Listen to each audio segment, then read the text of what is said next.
Hi, thank you for being here. I'm Laura Quinlan. I'm the program director for the Rhythm Foundation. We manage the Miami Beach Bandshell. And I've written a lot of grants for the Rhythm Foundation. I also worked at New Deco Ensemble for a while. I did a lot of grants for them too. My experience with writing grants comes from working at a nonprofit cultural organization that focuses on world music. So some of the things that I'm telling you are more specific towards that, as well as some of the things I learned from New Deco Ensemble. But I tried to think outside the box for this panel.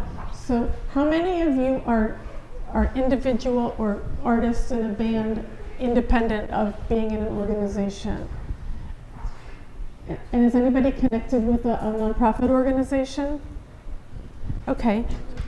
So most grants given, at least within my universe, and also I should add that I started working on this when we were going to do this panel last fall before the election. So a lot of things that I know from being a person who works with multicultural artists is not necessarily happening right now. I think anybody who works in cultural programming in this country is now kind of rethinking what we're doing. But anyway, so hopefully that will be a temporary situation, but who knows, right? So most grants, at least within my world, are given to organizations. There are some grants that are given directly to artists and or for-profit companies. I know those to be fewer and more precious, but not non-existent. Grants are given through local municipalities, through the county, through the state, except this year when they were canceled. And national and internationally, and foundation grants, which will include family foundations, different kinds of foundations. So you, as an individual artist who might not have access to all of the grants that are available to nonprofit organizations, can think about finding a fiscal sponsor, which will allow you to tap into organization-centric grants, or think of a way to collaborate with a cultural organization that your project aligns with. And especially if you're willing to do the work of the grant writing, you might have the opportunity to do a project within like a museum or a park or different nonprofit institutions. And if anybody has any questions about what I'm saying or has anything, just chime in. I mean, we're all sitting at a table together. I was just going to ask, when you said most grants are given to organizations, yes. You mean like specifically nonprofit organizations generally? I understand most of the grants for within the world of the arts are given to organizations, not individual artists. Oh, I see. And like I said, to get around that, you can find a fiscal sponsor, which is a nonprofit organization that will receive the funds for you. Sometimes they charge a percentage, sometimes they don't. And or find a nonprofit organization that will host your event, like for example, a museum or a school or a park or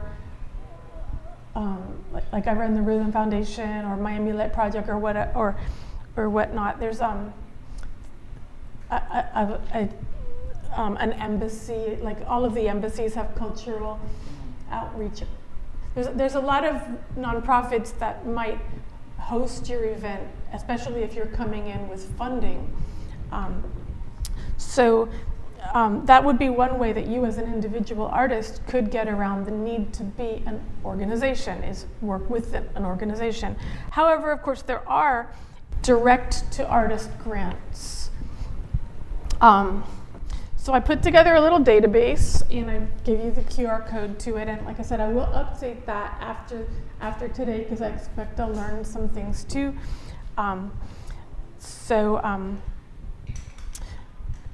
The first list of fiscal agencies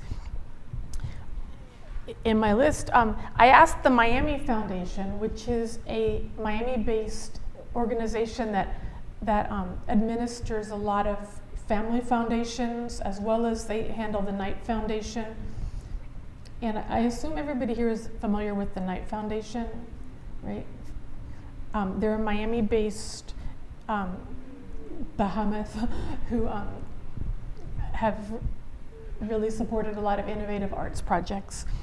So the Miami Foundation will act as a fiscal agency to administer Knight Foundation grants. They recommended a couple of options for organizations that may serve as fiscal agencies, and I included some links to those.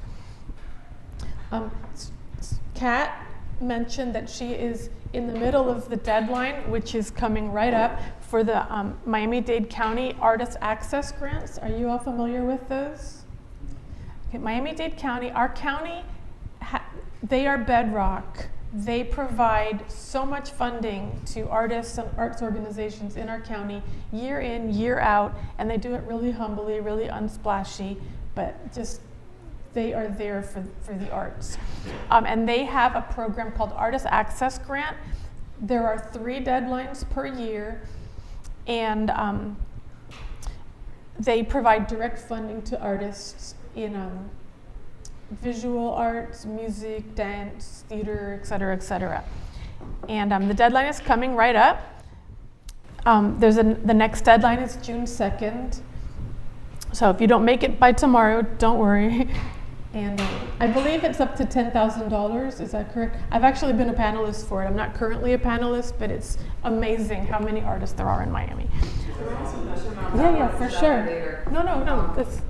So I was really felt very happy that I got it last time, and I got like 2,600, and I was curious, like, I mean, I would be happy if I got anything again, but just from a panelist perspective and with like your history and experience, what do they look for when they're granting people more? Just out of curiosity, because as you know, like multimedia projects need a lot of funding and things like that. Yeah, well, there is a panel that reviews them and they score them. And the county, they tend to go broad, which means that they give more grants that are lower amounts than just pick like the top 3 and give them everything they want. So I couldn't really say. I couldn't say how you get more. Make your application as good as you can. Yeah, we'll get. I have made some notes about how to make your application the best you can coming up next. So, but does anybody have any questions or anything about it? Yeah. I was going to ask you about the Miami-Dade County Artist Access Grant. Yes. I'm assuming that it's only for people who are residents or organizations that are in Miami-Dade County. Oh, I should have asked that. Are you in Broward? Yeah. It is only for Miami-Dade. We've started to be in touch with the Broward County Department of Cultural Affairs. I'm sorry to forget that question. I'll remember it for the next panel. But Broward County does have an arts council too, and I didn't even think to look at it, so I will. It's okay. I think Miami-Dade is a lot more. Like, it's a killer. A lot more resources than Broward County, but. Are there any other Broward or out of Dade people in here? I do things in both. Okay. I was born in Miami Beach. I work at the Miami Beach Bandshell. Like, I'm like so local. I'm like local. I went to Miami Beach Senior High. I would get buried on the beach if I could, but like, I'm sorry, I forgot Broward. Yeah. I'm from Maryland. I only moved here recently. Does it kind of work the same? I do live in Miami, but does it, what do you suggest? This particular grant does have a Miami-Dade residency thing to it, but I don't think they ask, how long you've lived here. I don't think that matters. So, But I did include links, so feel free to poke around and look at the guidelines. The county is really supportive and really helpful. There's looking at direct to artist grants, the Florida Department of Cultural Affairs. Now this year is an anomaly because this year the legislature, which is super mega Republican, they actually went ahead and passed a budget full of grants for artists and arts organizations. The Rhythm Foundation was in line to get $72,000, and their fiscal year starts July 1st, and then the governor decided to veto the entire project on June 30th, which caused like chaos and mayhem for a lot of organizations. He did that because one of the grantees in St. Petersburg had a drag queen in one of their shows, and because that's where we live. So hopefully that won't happen again, but like I said, a lot of the things that I'm telling you come from a time in the recent past when things like that didn't happen. So, but there is, within the state of Florida, there is support direct for artists. So I've included a link to the Florida Department of Cultural Affairs grants program. They operate on a much farther out time period than the county, but they do have direct artist support. And another great, and I included a link to the Knight Foundation. The Knight Foundation does a biannual Knight New Works grant, which is direct. You can apply as an organization, as an individual artist, or as a for-profit company even, which is kind of rare.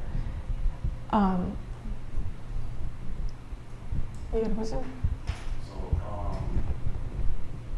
is a workaround for an artist from Broward County if they partner with a organization from Miami to program, or you can't? You could probably do that.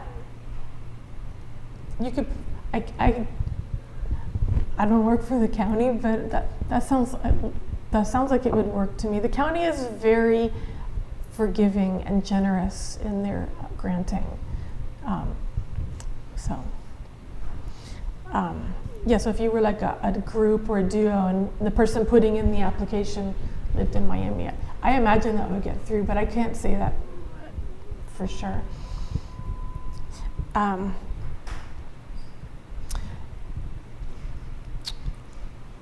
I'm looking through here quickly for direct to artist grants.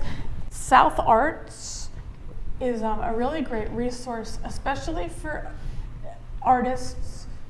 They have a couple of really solid jazz grants, and they have the Jazz Road Tour and Jazz Road residencies, which if an artist has any connection to jazz and can put together 3 dates, they'll support your tour. So I included some links to South Arts. They also have other ways of other support networks that support basically artists who live in any one of the 9 southern states, which includes Florida. Noting, of course, that they do receive a lot of their funding from the National Endowment for the Arts, which is now in a part of our U.S. government, which has different priorities than it used to. And another direct-to-artist project is the U.S. Artists. This was a spin-off from the National Endowment for the Arts many years ago, when some visual artists were getting direct artists from the federal government, and they did some visual arts like where they peed on a statue of Jesus and things like that. And some of the senators stopped funding directly to artists, and the NEA only funds institutions now. So a spinoff was created called U.S. Artists, which does direct to artist grants. So there's a link in there too. But all of these organizations here that I've put some links to might be of interest to you. I included the Oolite Ellies, which is more visual arts adjacent, but perhaps your project works with a visual artist. I included Villa Albertine, which unfortunately the deadline is today. This is part of the French Cultural Services, but it supports innovative projects where you collaborate with a French artist, and you need to have an institution. Oh, that reminds me, somebody asked me to write a letter of support. Hello. For the no worries. We have plenty of chairs here. For the newcomers, I'm Laura Quinlan. I'm the program director at the Rhythm Foundation, and we manage the Miami Beach Bandshell. Come sit. Villa Albertine. It's the culture. No, come and sit at the table. We manage the bandshell for the city of Miami Beach. Hello. Hi. Hello. Welcome. No worries. For the newcomers, most of the grants that I've worked with are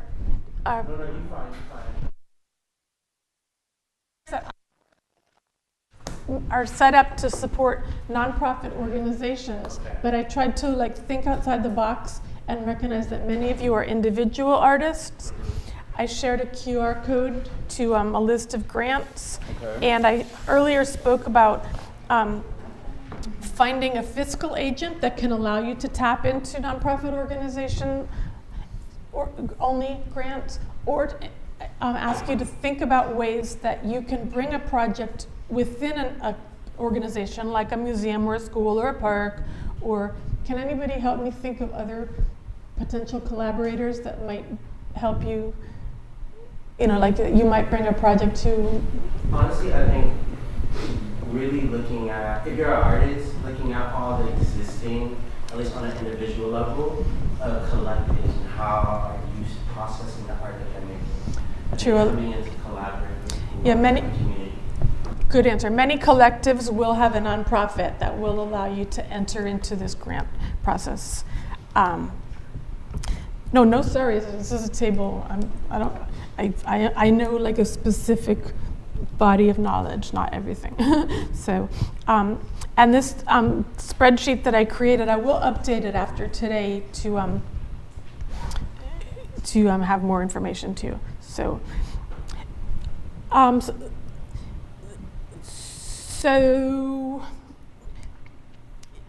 see, what else? I included here ASCAP and BMI. I know that they do have projects to support artists. As a venue, those are like my boogeymen, and I was afraid to even click on the website. We do these music publishing entities are very poor to venues, so I was afraid to even click. I was going to ask you, you said you guys run the band show, right? Correct. Are you guys Live Nation?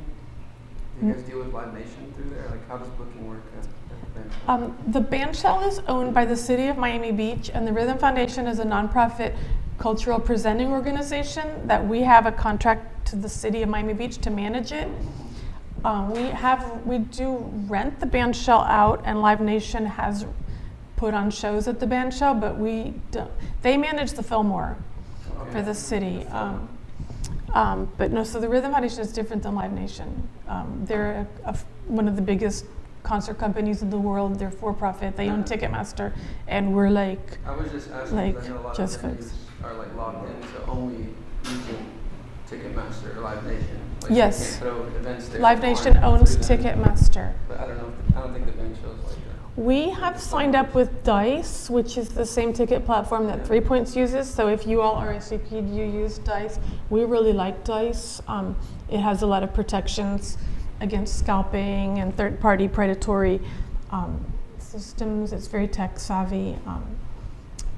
But when Live Nation comes into the Bandshell, they use their own ticketing platform because they're Live Nation and it's Ticketmaster. So. Does the Bandshell offer opportunities from a residency standpoint? Some of you have encountered me through this thing. We got a grant from the M. Perez Family Foundation Criarte grant. about 2 years ago for a platform that we called Bandshell Laboratories. And we had never done an open call. And we used this grant to do an open call for our Bandshell Laboratories. It was a real learning process for us. We got a lot of amazing responses. It was really application. It was like one paragraph. And then I followed up with any artist who there was any kind of, and we picked 2 marquee projects to fully develop. But we also incorporated some of the elements into our year-round programming and are continuing to try to do that. We just heard that the Perez family is continuing, is reopening, so we will apply again. Hopefully they refund us. Hopefully we'll be able to do our Bandshell Laboratories going forward. But that was totally an opportunity that we opened up to collaborate with artists. Also, second question, do you see with the state kind of having this attack on art programming art programming in that space in general, looking from the list that you have, was it hard to find different grant opportunities for specific artists? I don't know how much the trickle down of that funding not being there anymore is happening to from the local level. I couldn't begin to guess what is going to happen next on a political level, and I'm sure everybody feels that way. I kind of feel like it can't get worse, but things can actually always get worse. So who knows? I don't know. I hope that the state funding comes back. I hope a lot of things. So let's just, so I couldn't say whether the state, the state does their budgeting through May and June, and then they announce the awards at the end of June. And then, like I said, last year the governor canceled everything on the day before they went into place. So who knows? So anyway, so I did make like my little list of grants that I know about. There's plenty more. I do want to say that there's a lot of sites and websites and platforms that will offer you for a fee access to grants and foundations. I think those are kind of a scam. I mean, has anybody ever used some of these sites? We signed up with something last year called Grant Watch, and they supposedly, like, it's a database of all grants. I don't personally know of anybody or any institution that has ever successfully got a grant from a paid database of grants. That's not to say nobody ever did. I just have never, and I've been doing this for a really long time, I've never heard of anybody. So I would suggest, if you know an artist who's doing things that are akin to what you're doing, maybe check and see how they get funding. Might be a good opportunity. So let's step back then from the list and talk about what grants support, what kind of projects are good with within the world of grant support. I'm guessing that you're all here because you're doing really innovative, special, culturally specific, amazing projects that you feel like could be supported by grants. Am I right? Awesome. I love that. I love that for us. When you write a grant, you have to realize that the panel that is reading your grant has probably never heard of you, has never heard of anybody that you've ever worked with or anything that you've ever done. And they also have to read like 50 other grants. In the case of the Artist Access Grant from the county, it was like 100 grants. So the people reading your grant proposal don't want to read one extra word. Bullet points are your friend. Try to refine your project and don't think that somebody who knows what you're talking about is reading it. Think that somebody who doesn't know anything, any reference, any initials, anything is reading it. Yes? Is it possible to do video submissions with it, or is it like something you gotta fill out? All grants are different. Most grants, actually, I think all grants are online these days. It's possible there's a video submission process, but I haven't heard of that. But anything is possible, right? But video and support materials are very important. So, like I said, when you're putting your materials together, take a step back, explain your special project and your milieu that you work within in a broad way, you know,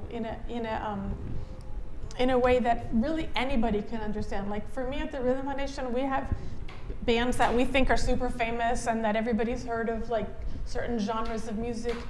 And then I serve on state grant panels, and like, so nobody on the state panel has heard of anybody that we've ever had at the Bandshell ever, literally, and doesn't know what we're talking about. So you just don't assume that people know what your initials stand for, your acronyms, your genre, you know, explain in a short sentence what you're doing in a way that makes sense to like the most average person. And make sure your writing is really clear. Don't repeat yourself. Bullet points are your friend. Don't get so in the weeds with details. Let your support materials show your details. Have some great videos. Make sure your materials are up to date and current. Like if you're showing a YouTube link, have things within the last year up there, not things that are super old. Proofread. Have somebody else read it who doesn't work with you. Are there any like buzzwords that I should be cognizant of when writing grants that's to pique interest?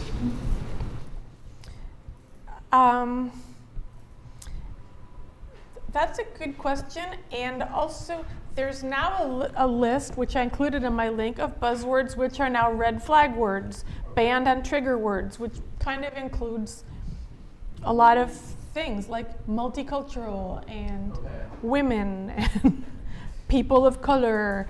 So there's Bad or good? these are now within the national government red flag trigger words that, you know, But that's So more the for, government, but not for the grant. For federal, right? for on the federal, yeah. and probably state too. for being Yeah, no, we're in some crazy times. Yeah, so the National Science Foundation has leaked the word elimination list. Activism, activists, advocacy, advocate, barrier, barriers, biased, BIPOC.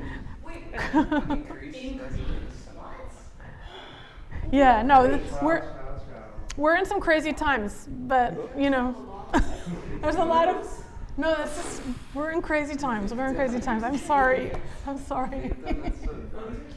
No, it's good to. These are words that used. Make sure we know.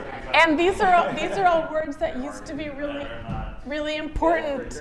The state last, I yeah. think they still would be for like, you know, organizations, like private organizations. They might. Nonprofits. I hope you're right. Fostering. We also have to.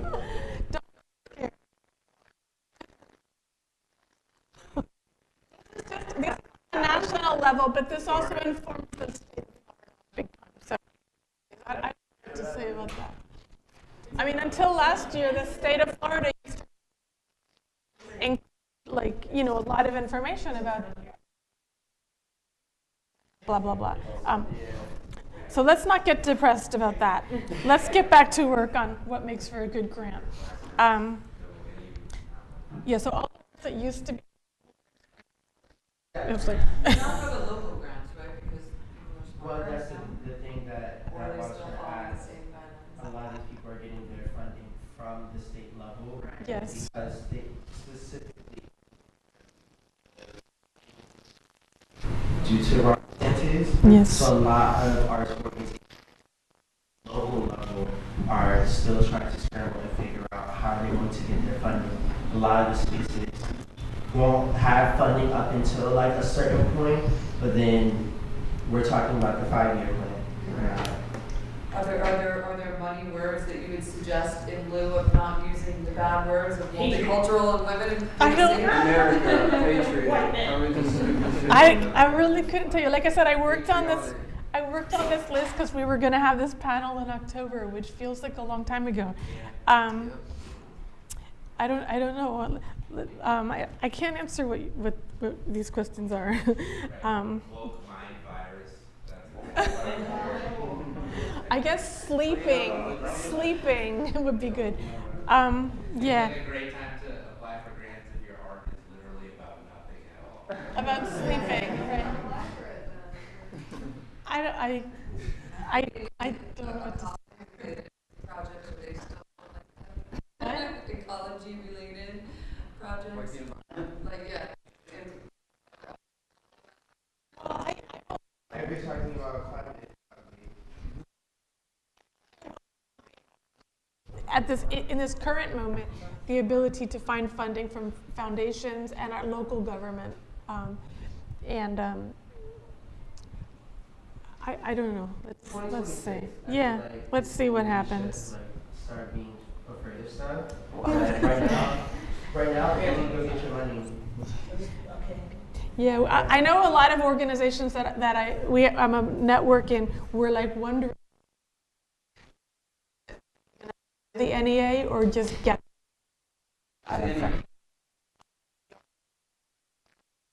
Daddy.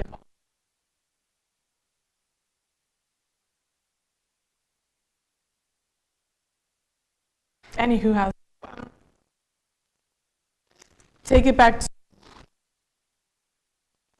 the grant structure. So I want to say that when you're writing a grant, your grant should be written to fund an ambitious or innovative project. And we already clarified that everybody in here is ambitious and innovative.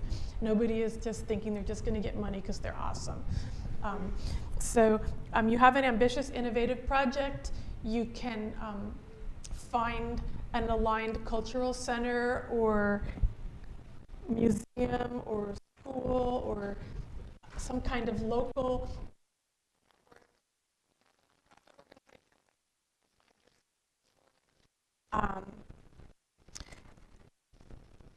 and when you write a grant, and like I said, grant the mission statement of the Rhythm Foundation is to create shared cultural experiences through live music, and all of the activities that we do, producing concerts, running a show, our missions. For you as an artist, perhaps you have an artist mission statement. What is your or what art?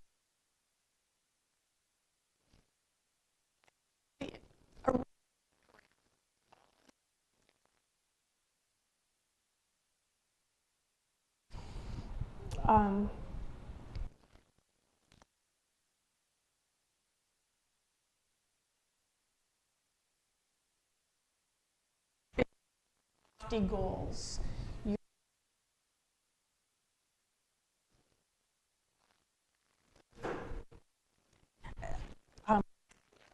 Like what would be a overarching goal? Like the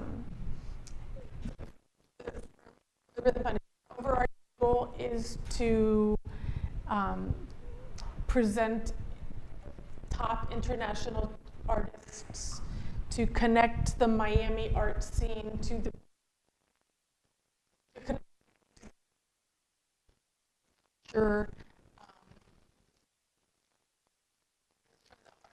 ecosystem of South Florida. Like those are big goals. The outcomes is the next level of your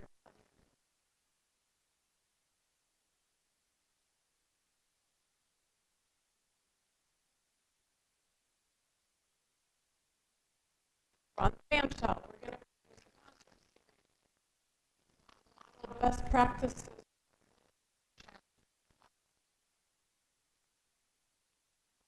throughout the year.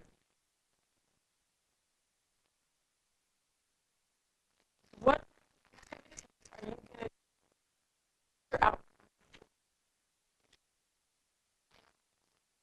It's 100 a year. Welcome 75,000 people. You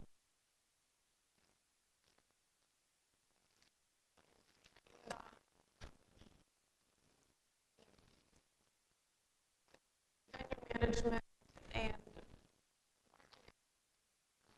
and I've included in here somewhere, let's see, a link to a document that kind of breaks this down. If you go to the bottom of my thing, there's a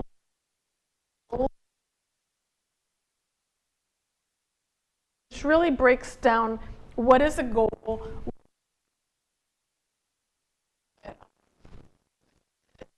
very pie in the sky, big picture, and what you're going to do to achieve those.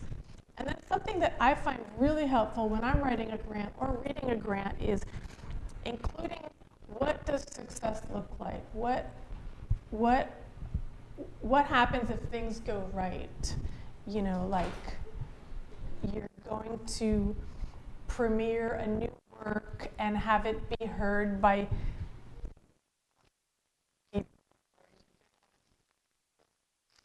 part of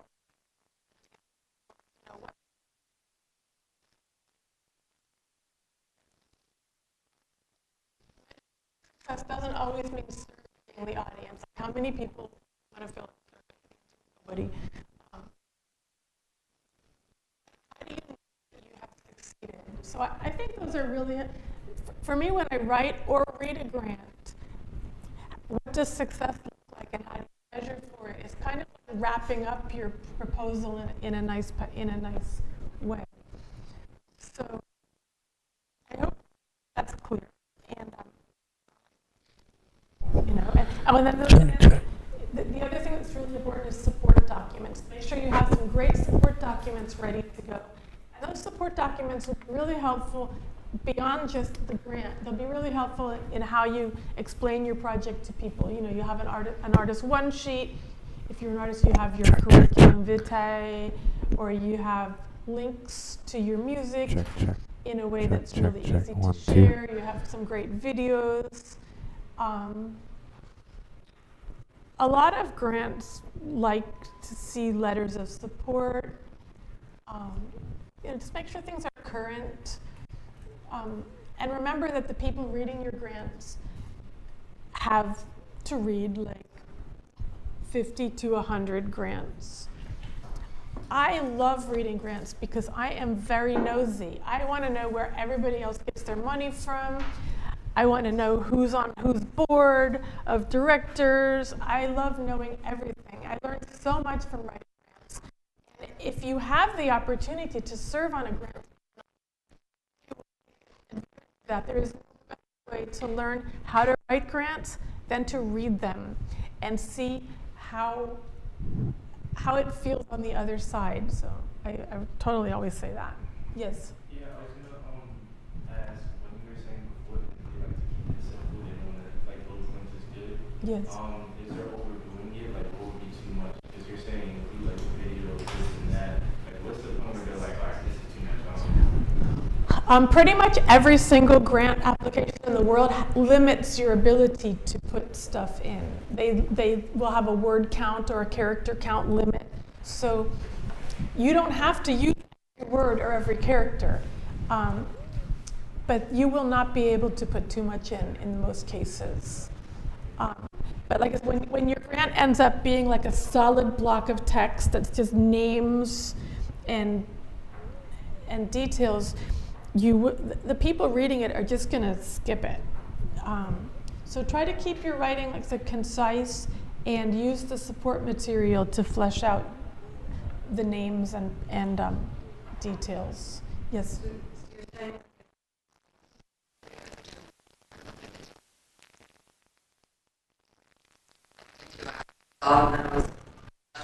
Wait.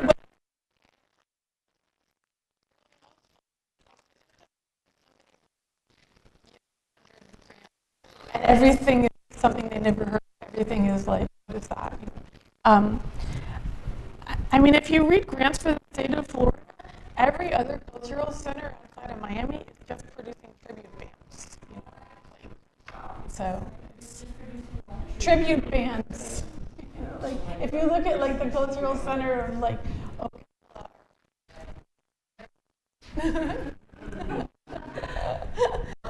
also didn't hear what you said about the answer about the video. Like, I actually tried that approach with my individual artist grant, which I did get. So I was like, that they recently grant.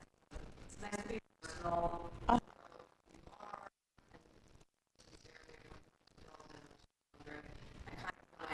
Instead of doing 3 samples, instead of just doing one video, and I was like, now in the corner. I don't know if it really depends on, you know, I couldn't answer that. okay. It's like if it feels good, then it's.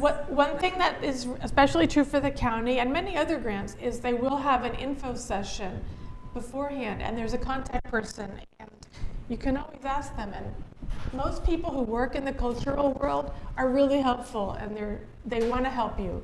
So if you have questions about a particular grant, there's always a contact person, and you can ask for guidance and Jane Frick, there was really amazing and absolutely. gave good feedback on all of that. I was just wondering if you had a different perspective. Oh, no, I would say listen to what they're saying, and they know better than anybody about their particular application. So.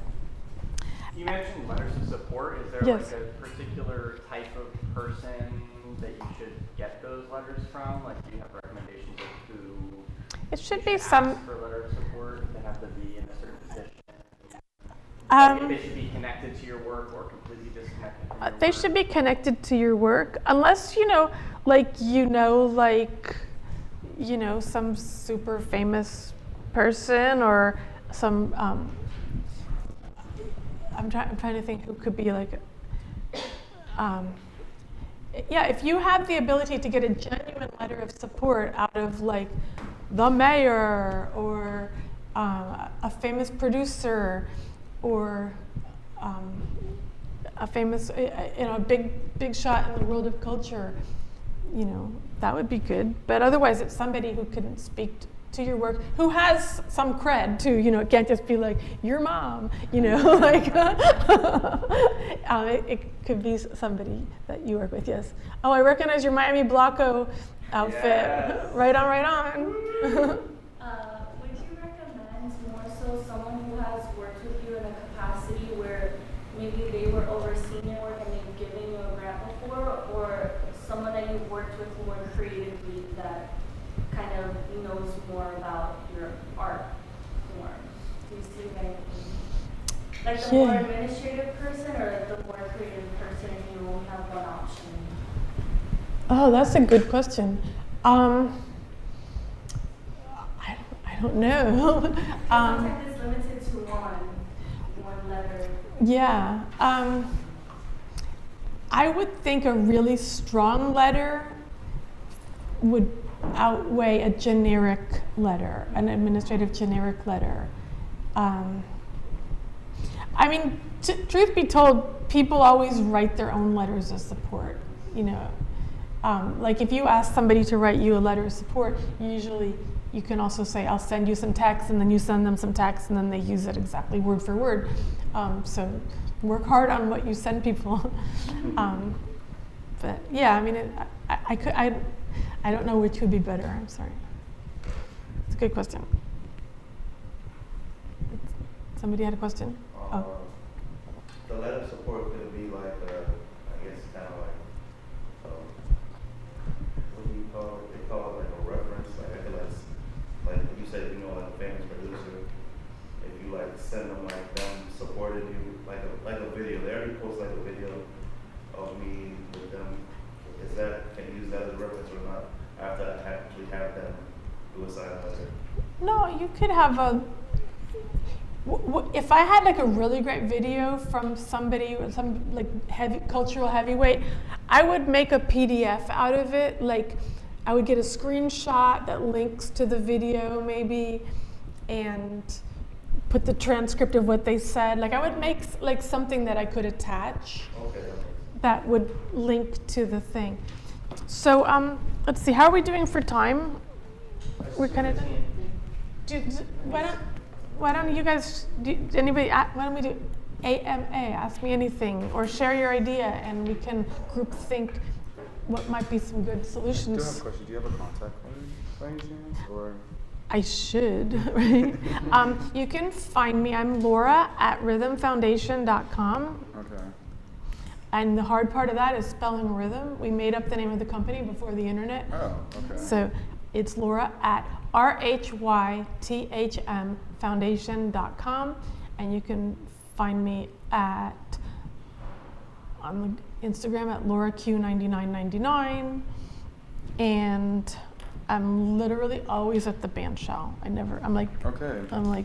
love the Bandshell. Does the Oh, thank you. Bandshell have an, I was going to ask earlier, does the Bandshell have an Instagram account like, that you guys post updates on? Miami Beach Bandshell. And the Rhythm Foundation at Rhythm Foundation. So. I do have a question. Okay. So from like an event organizer standpoint, if I Thank you for coming. Thank you for being interested. I look forward to hearing about your amazing, interesting, innovative projects. No, I look forward to the Bandshell. I'm always there. If I am putting on like for-profit events and then am also looking to do a nonprofit event, do you think it would be better to apply as that like for-profit organization already, or should I be creating a separate nonprofit? Can you be specific? Because I don't. Just like putting on concerts that would benefit nonprofit organizations. Like if I'm applying for a grant to put something on, should I be creating a separate organization for that? Very few grants support for-profit organizations. I can't. The Knight Foundation does allow for-profits to apply, but that's the only one I've heard of. But that's not to say that is the only one. That's the only one I've heard of. Starting a new nonprofit is a lot. It's a lot of steps, but if you really are interested in doing cultural work, it might be worth it. It's not impossible. You set up a company, you apply for a nonprofit. Right. Yeah. So you would have a harder time finding grant support as a for-profit. Right. You would have an easier time as a independent artist, or take your project to within another network. Okay. That could, and do the work on the grant yourself. So. Yeah. So better to do it separately. Yeah, but I can't think of any organizations that have.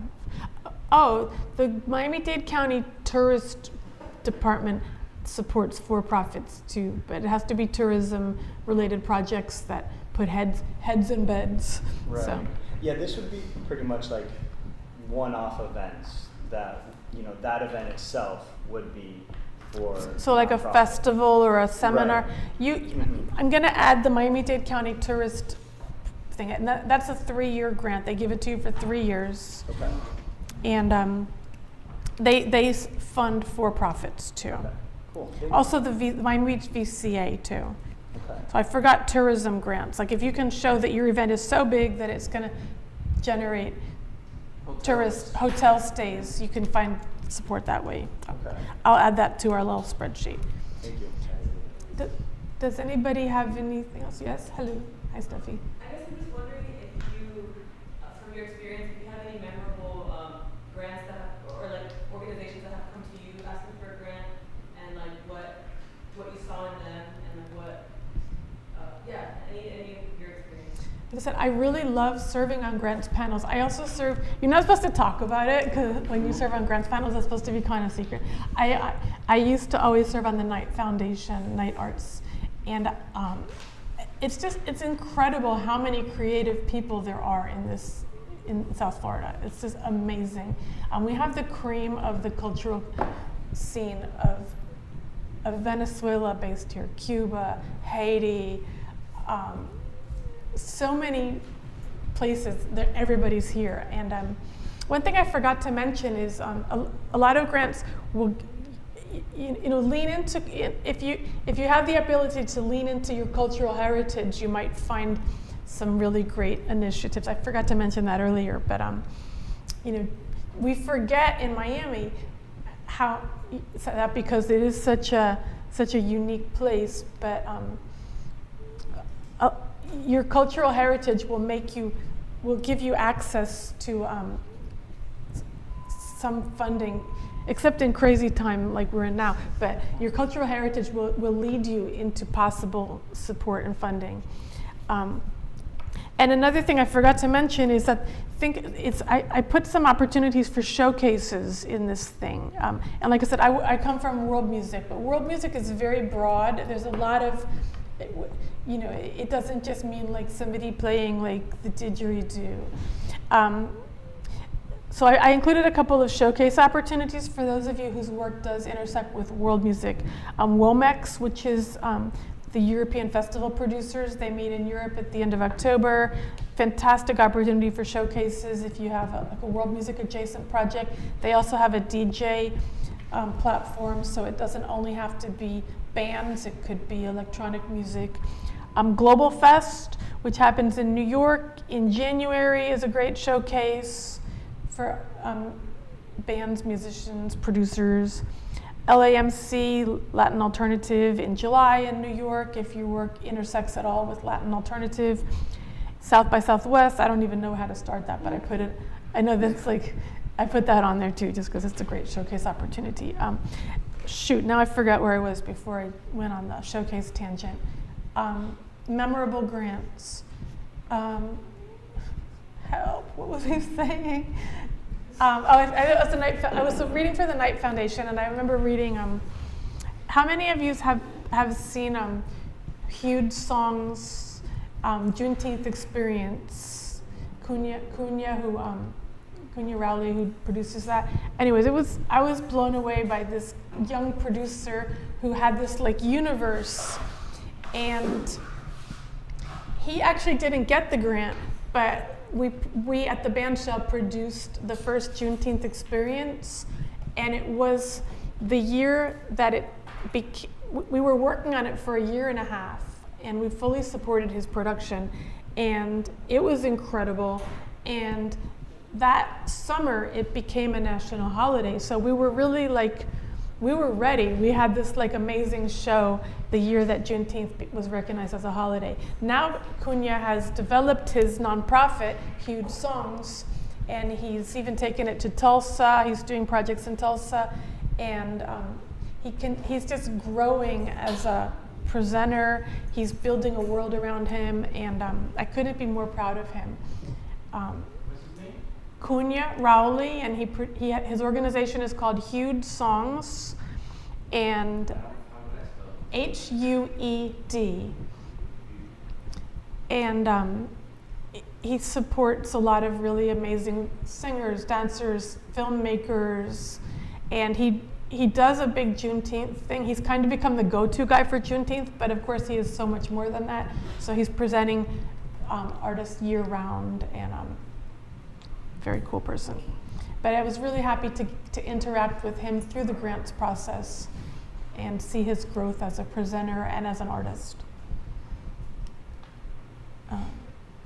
Anybody want to tell me about their projects or anything? I have a question, but it's kind of specific, so I'm gonna Go say for it. No. To the Bandshell. Go ahead. I was gonna ask, I know you mentioned the Bandshell Laboratories thing, Mm-hmm. but what's your guys', like, how often do you book local acts at the Bandshell? Because I don't know much about the Bandshell. Like, what's the process for that?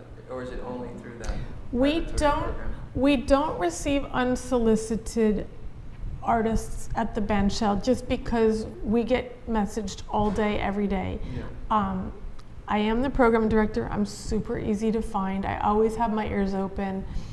We do the North Beach Social like 10 times a year, which is local artists. We do Arts in the Park, which is more like performing arts level stuff. We have opening bands whenever possible from local people. The Bandshell is big. If you don't have 500 people in there, the place feels dead. If you have more than 500 people, it feels like popping. So it's not necessarily the best venue for things that are more niche, more intimate. It requires a certain level of draw to really work, which does limit what I can program there. But hopefully you're all super popular and can bring like 1,000 people. What's the capacity there? The capacity is 1,350. I've never been. I've been by, but I've never been in the. That hurts my heart. Come to some shows. I've heard nothing but good things. Yesterday we announced Stereo Lab is coming.